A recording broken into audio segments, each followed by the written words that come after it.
Ya.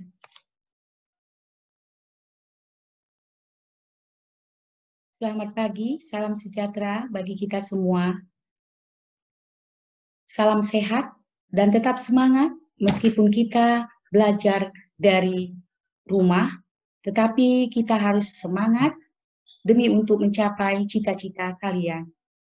Anak-anakku tersayang, pada pagi hari ini kita belajar pendidikan kewarganegaraan kelas 10 di SMA Swasta Sultan Agung, Pematang Siantar, Sumatera Utara.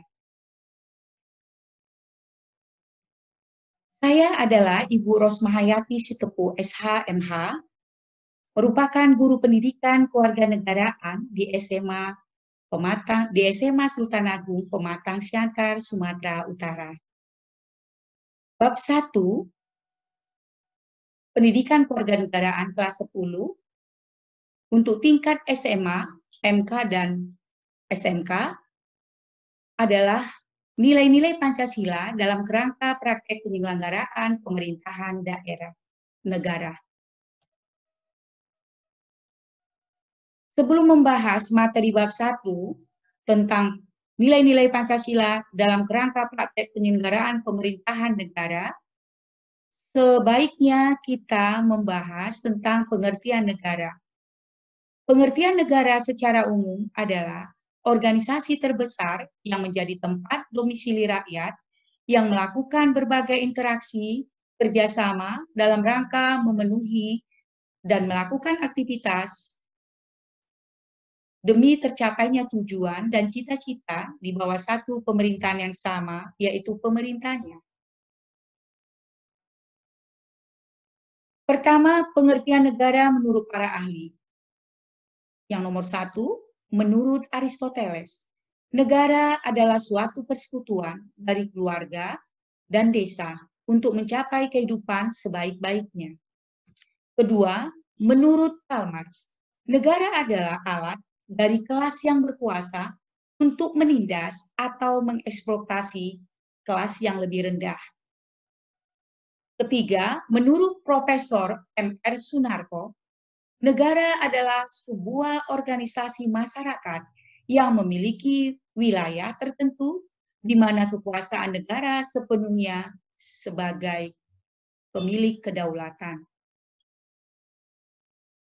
Kedua, syarat-syarat berdirinya suatu negara. Suatu negara agar dapat didirikan di tengah-tengah forum internasional harus memiliki syarat-syarat. Syarat-syarat tersebut dibagi dua. Yang pertama, syarat konstitutif. Syarat konstitutif ini merupakan syarat secara hukum harus wajib ada untuk berdirinya suatu negara yang meliputi rakyat atau penduduk, wilayah, dan pemerintahan yang berdaulat. Yang kedua adalah syarat deklaratif. Syarat deklaratif merupakan syarat pelengkap. Artinya, syarat yang tidak wajib ada pada saat negara tersebut akan didirikan.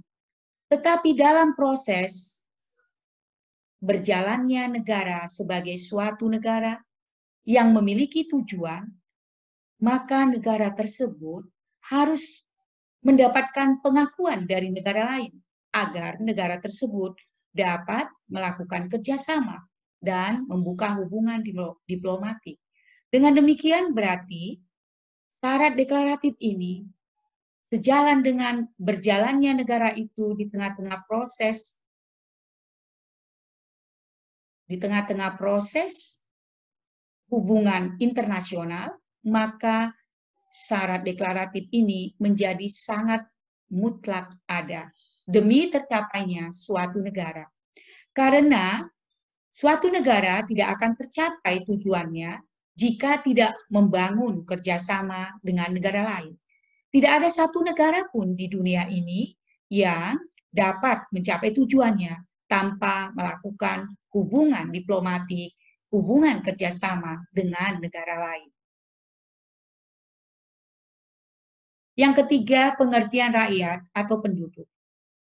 Rakyat adalah semua orang yang berada di suatu negara yang mempunyai ikatan batin yang kuat pada wilayah negaranya.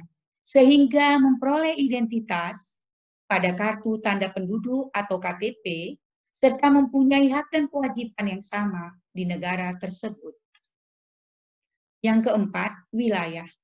Wilayah adalah suatu daerah yang dikuasai atau menjadi teritorial dari sebuah kedaulatan, sehingga menjadi tempat domisili dari penduduk atau rakyatnya untuk melakukan berbagai aktivitas yang meliputi wilayah daratan, lautan, dan udara, serta wilayah ekstrateritorial yang berada di luar daripada negara tersebut, tentunya karena adanya hubungan diplomatik atau kerjasama antar negara. Yang kelima adalah pemerintah. Pemerintah adalah sekelompok organisasi yang memiliki kekuasaan untuk memerintah serta memiliki kewenangan dalam membuat kebijakan dan menerapkan hukum ataupun undang-undang di suatu wilayah negara.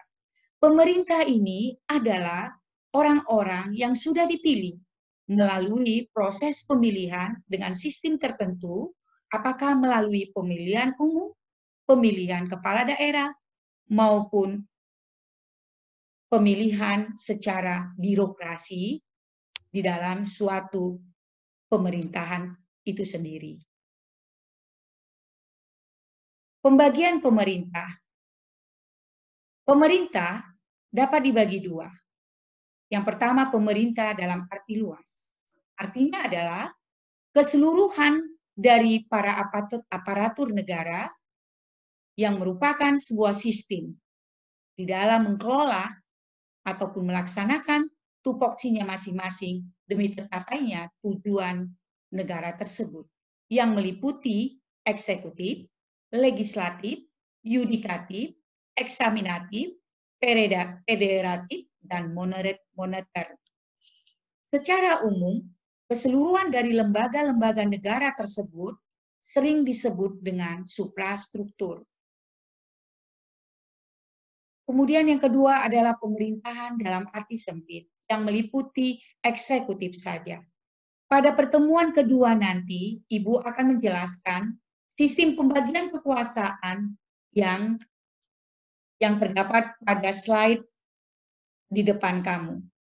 Sehingga nanti pada pertemuan berikutnya, Ibu akan menjelaskan pembagian kekuasaan menurut konsep-konsep yang telah diajarkan, menurut konsep Aristoteles, menurut konsep John Locke, dan secara umum yang berkembang dalam pemerintahan di dunia ini.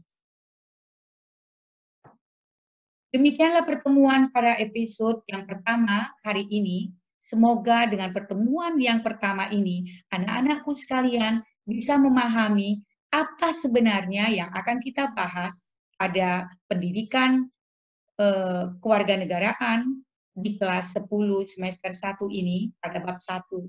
Semoga dengan pembelajaran pada pertemuan pertama ini, kalian bisa memahami apa yang menjadi tujuan instruksional khusus di materi pendidikan kewarganegaraan ini. Dan saya tutup pertemuan ini dengan mengucapkan terima kasih untuk seluruh atensi kalian, dan Ibu berharap kalian tetap semangat belajar di rumah dan tetap berdoa buat kebahagiaan, kesehatan kalian masing-masing beserta keluarga. Terima kasih, sampai berjumpa di episode atau di pertemuan kedua.